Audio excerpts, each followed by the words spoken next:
You're listening to Navid Moosa of the Mindset Movement. Good day, good people. My name is Navid Moosa. I'm your host today and always for the Mindset Movement. So we are wrapping up the Business in the Box series today. Today's week 4, and we are wrapping up with business credit. For those who are first-time listeners, thank you for giving us a shot here. We know there's a lot of information out there, yet you choose to come here, and we appreciate and respect that. For those who have been listening to us, our loyal listeners, thank you very much. We really appreciate it. Again, we know there's a lot of info, and sometimes it becomes information overload, saturation, however you want to phrase it, but you are still coming here to get some information and hopefully some inspiration. So far, we have covered different type of insurances, bookkeeping versus CPA, and we covered different business structures. Hopefully, so far, what you are finding is information that you can apply, or information at least starts a discussion about how you should set up things for your business. Today, the last week of the show, is we're going to talk about business credit. Now, with business credit, what is it exactly? How do you get it? Do you need to get it established in a certain format? We're going to try to touch on all those things. So, business credit is just what it sounds like, credit for your business. Just like you as an individual have credit, you apply for a loan for a car or a credit card or a mortgage, you have to have some sort of credit. It's a financial report card that says, I am financially responsible for paying these loans back to the banks. So how does business credit work, right? Because the number one question I'm sure you guys are asking was, I'm brand new, Navid. I'm a new business. I don't have anything showing that I'm able to financially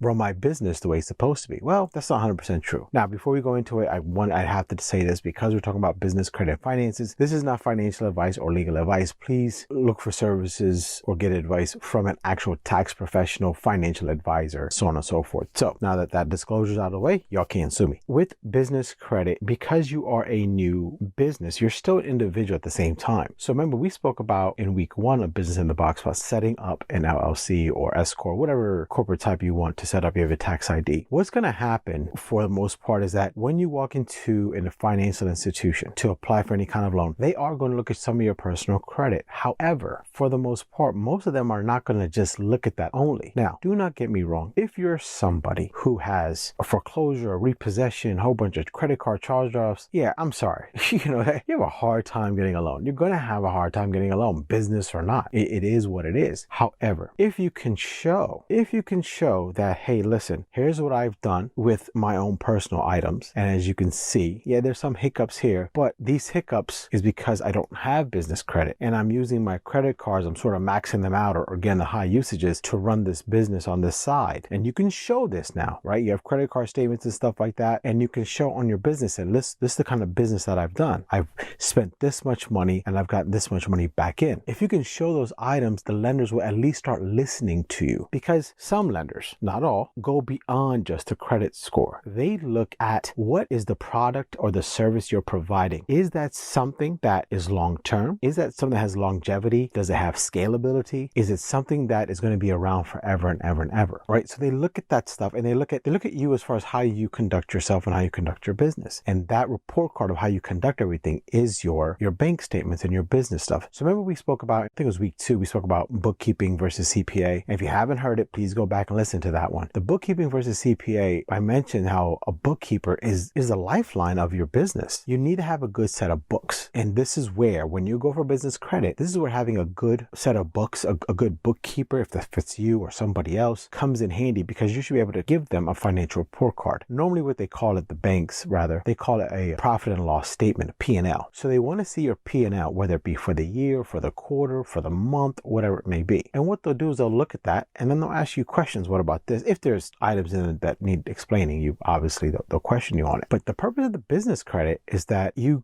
stop leveraging your own personal credit to start or at least ramp up your business. And I'm like, Navi, that's all great advice, but how do I get it? How do I actually get this thing? You're telling me if I've got a repo, foreclosure, or bad credit, I can't get it. You're telling me to have this profit and loss statement. Well, I haven't even started my business yet. Like, I need to get this loan up and running and stuff like that. Okay. Do you have a business plan? Do you have a business plan, or do you just have something in your mind that sounds sounds great. Ask yourself that. If you just have something in your mind that sounds great, I hate to tell you, that's not going to cut it. If you walk into any bank, any credit union, even walk to a human being, a person who's not a lender, who's not a financial institution, and say, I got this great idea, here's what I'm gonna do. Well, where's your business plan? Oh, it's in my head, it's a great idea. You're asking that person to finance your dreams at that point. You're not asking them to finance your business. You're asking them to finance your dreams, and you need to understand that. And I say this because I can't tell you how many times I have people coming up to me, say, I got this great idea, but I need some money for this, and da-da-da. I'm like, okay, great. Meet me at this location at this time, bring your product, whatever it is, and give me a presentation. And they'll come to the office or wherever it is, and I'll have my group of investors there. And when we ask them, what's the projections? What do they think? What are they sold? They're like, I don't know, but this tastes really good. And my mom said that this is going to do really good. Really? Your family and your friends who are patting you on your back is your business plan. That's not going to cut it. You need to at least have a product. You need to at least test it out outside of your close sphere. They're good people, don't get me wrong, but you got to show these people who you're asking for money. You're asking for money, and would you give money based off of someone's dream? And for those who said yes, who's that person you give it to? Probably a family member, probably your child or your mom or your dad. This is not about emotions, guys. This is not about a good story. This is about what you can actually sell and what you can provide. You have to have that. Right? Oh, Navi, well, listen, man, I have that. I have a business plan. I have everything. I wrote down, but I need a little bit tweaking of it. Not a problem. Did you know if you actually have some sort of documentation of writing of how the plan is, and you go into a smaller bank, not the big boys, go to your small local banks and credit unions, and you talk to the loan officers and you talk to the business advisors there, they will actually sit with you and they will look at your plan and they will help you say, hey, this is what's weak, this is what's strong, and this is what's missing. You have to be open to criticism. You have to be open to feedback, but you need to listen to what they're telling you. They will guide you along the way. Business credit is not this big mystery item. It really isn't. It's just that you need to have a solid product or at least some sort of semblance of that. And then what you can do is you can create this business plan, get it going, and then get business credit. Now, what exactly is business credit? As I stated earlier, it's just that. It's funding for your business. Just like you apply for a credit card for yourself, you apply for a business credit card. Okay, Navid, thank you. But how do I get it? How do I apply for this? You need to go, and you can actually Google business credit. And there's a software company out there called Credit Suisse. Not promoting them, not affiliated with them or anything like that. And they can actually, that you pay to get this, to get business credit as well. Now, having said that, what you would do is simply walk into your local bank with the product that you have. They pull your personal credit just to see if there's any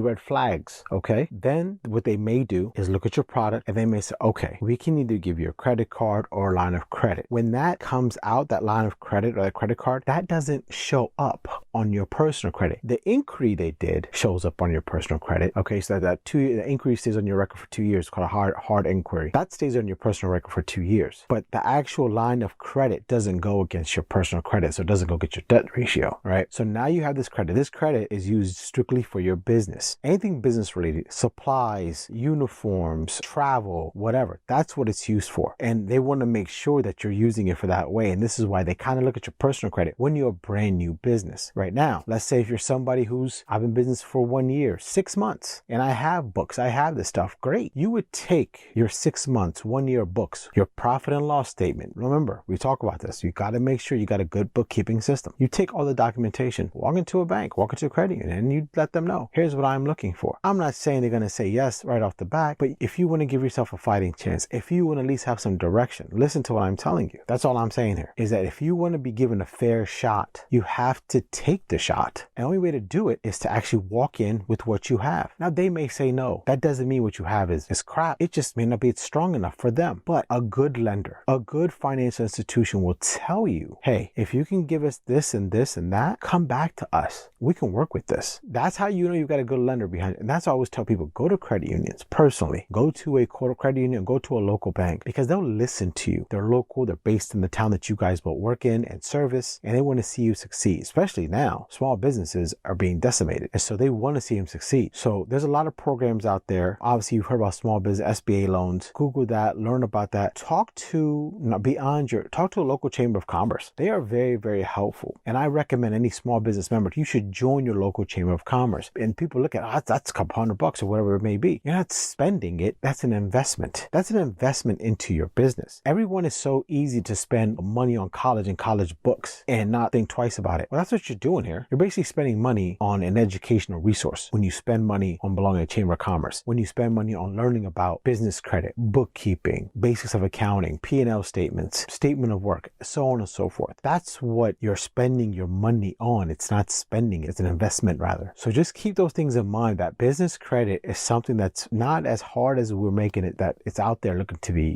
it's this big old secret or you have to be a big conglomerate to get it. No, chances are, I think and I don't quote me on this, but I think if you're about 6 months into what you're doing and you have good bookkeeping records of what you're doing, you have a very good shot of getting it. You really do. If you're brand new, you're just starting up, you don't have a product at all, and you're hoping to get business credit, then you better hope you have good personal credit then to at least be looked at and be considered seriously. I'm not here to give you the fluff story, guys. I'm not here to say, oh, just walking is this simple. No, it's work. Those who make it look easy have been doing the work for quite some time. And so I need you to understand that if you're looking at people on social media and what they're doing, I can almost guarantee you they didn't get on social media until they were a success. And I put quotations around the word success in this sentence. That's when they got on. They said, oh, I finally made it. Let me get on social media. Let me tell everybody I made it and how I made it. And that's great. But reach out to them one-on-one. Reach out to me one-on-one and saying, okay, you're here, but what did you have to go through? That's a whole different story. So I want you guys to understand that when you apply for this business credit, and just in case you don't get it, do not get frustrated. I want you to go in, and even if you don't have anything, at least go in and say, listen, I'm thinking about starting a business and I may need a loan. What is it you guys need from me to be qualified for a loan? That at least starts a dialogue with some loan officer or business advisor or somebody at that local financial institution. That's the least you can do. Now, if you're scared, that's on you. But like I said before, in order for someone to give you a shot, you got to take that shot. You have to. So that wraps it up for the business in the box series we had. I hope you guys enjoyed it. I know the insurance one was kind of brutal because insurance is boring, but it's a necessity. And I apologize if I got off a little bit of a tangent when I was talking about the business credit stuff. There's so much opportunity out here. There really is. We're just scared to take it for one reason or another. We're scared, and we got to just get over that fear of taking that shot.